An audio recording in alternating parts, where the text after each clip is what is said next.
So in a previous video, I talked about the 4 different levels of conflict that we talk about here in the Thrive Marriage Lab.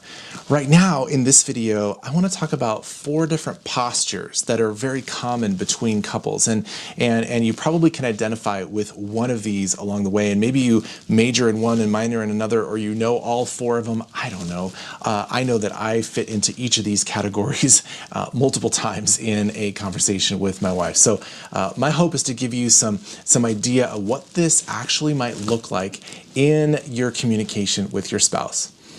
Welcome to the Thrive Marriage Lab. My name is Chris Bruno, and I am a licensed professional counselor and the founder of Restory Counseling. Together with my wife Beth and our colleague Tracy Johnson, we post videos to help couples know the why behind the what. Because we believe that the more that you explore and know your story, the deeper your marriage connection will be. So there's 4 different postures that we find often in marriage communication struggles. And we call them postures because it's not about what you say. It's more of like a posture that you have with your body. And maybe it's literally a posture that you have with your body. Maybe it's more just like an internal posture, but your spouse is going to feel it. So the first posture is that you have your fists up. And this means that you are feeling aggressive, you are feeling combative, you're ready to go after it, and you need to make sure that the conversation is going to finish. Somebody's going to win. That's the thing. Someone is going to win. I am coming to this conversation for a fight. I am ready to throw some punches. I'm ready to take some punches. And along the way, somebody's going to get knocked out. And at the end of it, someone's going to win, right? You might have heard the phrase, like, we're going to have a long and drawn out knockout conversation in order to see who comes out on top. You guys, I can guarantee that this is not a fun way to communicate. And if you've been married for any amount of time, you probably have a sense of these kinds of conflicts. That there's some kind of like, I have got to protect myself and I've got to throw some punches so that I don't lose this fight. That's one of the postures. And you can feel, even when you put your fists up like this, like I'm feeling the energy coming. I'm feeling a sense of like, I've got to win. I've got to stand my ground. And usually it has something to do with how you engaged. Again, the story that is in the background, the why behind the what, is there's some kind of way of engaging that you learned that when you kind of power up and you find that sense of like strength and power, that's going to actually help you survive. Here's the thing. I don't want to survive my wife. I don't want her to have to survive me. And when I come with my fists up, I'm actually inviting her to the level of energy, violent conflict that is going to have to be survivable. And we don't want that in our marriages, do we? So that is one of the postures. Your fists are up. Another of the postures is that your palms are out. You're like, stop and get away and stand back. And even as I do this physically, that posture, it's like I want to separate myself from you. I'm not going to like take you on like I do with the fists, but I'm going to hold you at bay. There is something about you that I need for you to get away or for me to get away from you. And this is like that external pushing away. Both the fists up and the push and the hands out, the palms out. These are kind of external ways that you aggressively push someone away. And you know, sometimes the palms out kind of thing is like, I just need to get a break from you. I need to go away. And there can be some goodness to that, which I will talk about in another video. But if it's like this aggressive kind of pushing, then it's verbal. Sometimes it can be physical, but it's certainly emotional. Like, I am not interested in being in relationship with you. I am hereby shutting down. I am pushing you away, and I am getting away from you. Again, fists up, palms out. Those are the first 2. And those have some level of aggression to them, don't they? And it's, like I said, that external expression. whether or not it's physical. It's some kind of external verbalization of I need to fight you or I need to get away from you. The other two are more internal. The other two have more to do with like this internal posture, and it may have something to do with like a physical posture, but it's far more of an internal posture.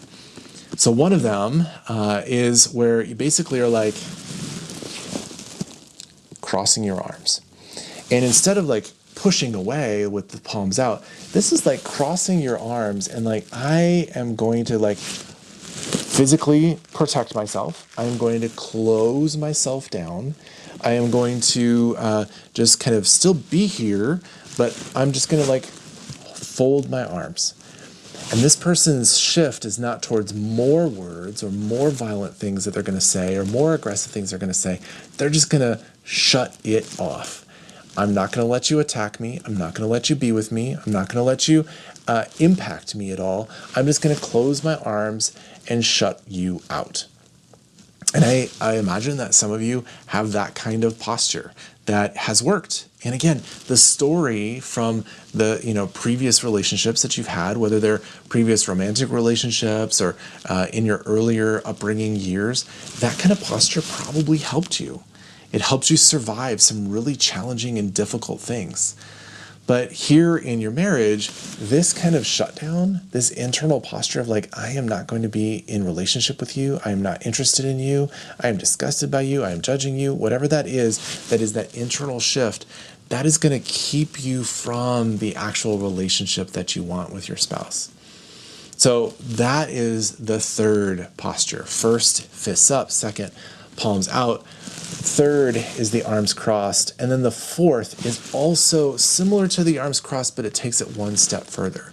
And that is literally where I'm going to turn away, where I'm going to turn away from you.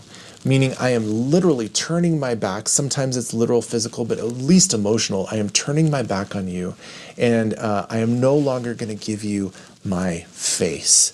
You, my spouse, are no longer deserving of me even giving you my face. I'm going to turn away from you. You guys, when research is done around the communication styles of people, there is something to be said about still having those first three.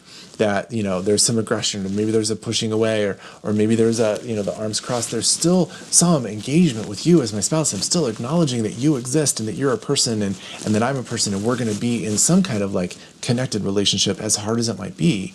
But this final one, this turning away, is actually the most detrimental to a marriage. It is the most challenging for married couples because once I no longer give you my face, there's nothing else that can be done here. There's no more relational connection that can occur. And that shutdown can be devastating to people. It can be so hard for us to have a sense of like, when am I actually going to get your face again?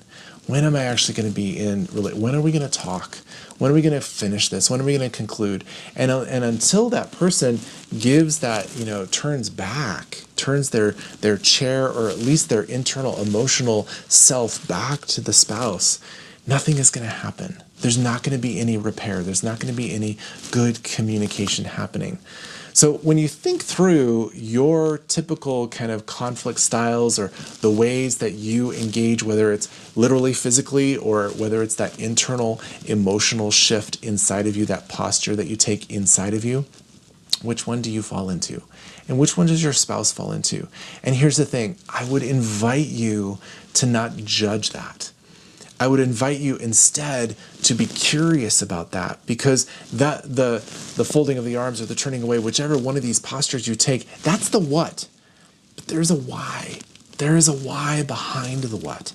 There's far more going on. There is a story that is activated that maybe you're conscious of, maybe you're not conscious of, but there is a why behind the what. This posture is a way that you have learned through the course of your life, through all of those many moments and many experiences that you've had across your lifetime.